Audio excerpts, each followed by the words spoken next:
Today, I will show you how to install decorative molding. Hi, I'm Engineer Bench of Belcon Builders for today's episode of All Home Nailing.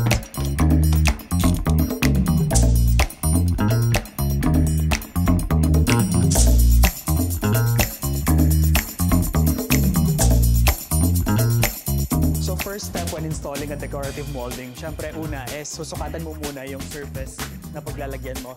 Next step is puputulin na natin yung mold. So pagpili ng decorative molding, may iba-ibang sizes to and shapes. Also, iba-iba yung design.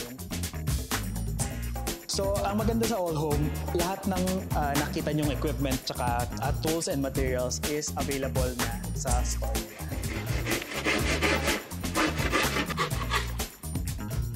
So after nating putulan,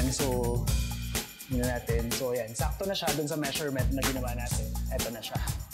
Lalagyan lang natin yung likod ng wood para mas maganda yung kapit sa wall natin.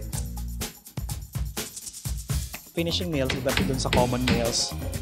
Ito kasi mas manipis at hindi magka-crack yung wood molding. Pwede kayong pumili na mas maliit for the windows. This one's for the opening, mga doors, entryway, doorway. Watch out for our next episode of All Home Nail Kit.